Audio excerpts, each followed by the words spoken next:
IPL 2025 season లో భాగంగా సంచలన విజయం నమోదైంది. ఈ మెగా ఈవెంట్ లో భాగంగా ములాన్పూర్ వేదికగా కోల్కతా నైట్ రైడర్స్ తో జరిగిన మ్యాచ్ లో 16 పరుగుల తేడాతో పంజాబ్ కింగ్స్ రికార్డు విజయాన్ని అందుకుంది. 111 పరుగుల స్వల్ప లక్ష్యాన్ని డిఫెండ్ చేసుకుని పంజాబ్ కింగ్స్ సరికొత్త చరిత్ర సృష్టించింది. ఐపీఎల్ హిస్టరీలో అతి స్వల్ప టార్గెట్ ను డిఫెండ్ చేసుకున్న జట్టుగా పంజాబ్ నిలిచింది. ఇక ఈ మ్యాచ్ లో మొదట బ్యాటింగ్ చేసిన పంజాబ్ కింగ్స్ 15.3 ఓవర్లలో 111 పరుగులకే కుప్పకూలింది. ఇక 112 పరుగుల లక్ష్యంతో బరిలోకి దిగిన కేకేఆర్ ఆరంభంలోనే ఓపెనర్ల వికెట్లను కోల్పోయింది. ఈ క్రమంలో రఘువంశీ, కెప్టెన్ అజింక్య రహానే ఇన్నింగ్స్ ను చక్కదిద్దే ప్రయత్నం చేశారు. అదే సమయంలో అటాక్ లోకి వచ్చిన స్పిన్నర్ చాహల్ మ్యాచ్ స్వరూపాన్నే మార్చేశాడు. రహానే, రింకు సింగ్, రమణదీప్, రఘువంశీ వంటి కీలక వికెట్లను పడగొట్టి పంజాబ్ ను దెబ్బతీశాడు. ఆ తర్వాత జాన్సన్ ఆఖర్లో చెలరేగిపోతున్న విధ్వంసకర బ్యాటర్ రసెల్ ను అవుట్ చేసి పంజాబ్ జట్టుకు అద్భుత విజయాన్ని అందించాడు. అయితే ఈ మ్యాచ్ లో కేకేఆర్ ఓటమికి కెప్టెన్ అజింక్య రహానేనే పరోక్షంగా కారణమయ్యాడు. కేకేఆర్ లక్ష్య ఛేదంలో ఓపెనర్ల వికెట్లను ఆరంభంలోనే కోల్పోయినప్పటికీ రఘువంశీతో రహానే అద్భుతంగా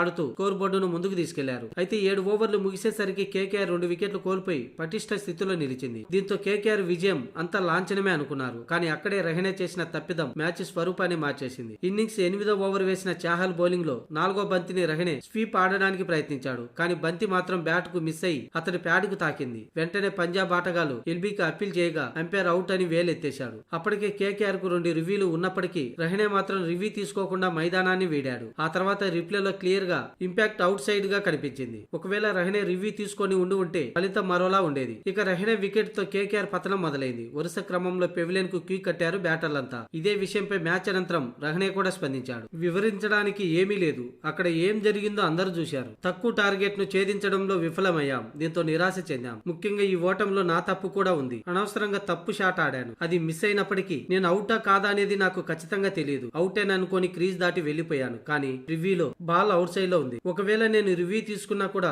ఎంపైర్ కాల్ అవుతుందని రఘువంశీ అనడంతో రివ్యూ అవకాశాన్ని తీసుకోలేదని రహానే చెప్పుకొచ్చాడు. అయితే ఆ తర్వాత మిగతా బ్యాటర్లైనా సరిగ్గా ఆడాల్సింది. మొత్తంగా మేము బ్యాటింగ్ యూనిట్ గా చాలా ఘోరంగా బ్యాటింగ్ చేశాం. ఓటమిలో పూర్తి బాధ్యత తీసుకుంటాం. ఇక ఓటమి గురించి మర్చిపోయి తదుపరి మ్యాచ్ కోసం నన్ను నేను ప్రశాంతంగా ఉంచుకొని తమ ఆటగాళ్లతో వైఫల్యంపై చర్చించుకొని తదుపరి మ్యాచ్ కు సిద్ధం కావాలని రహానే అన్నాడు.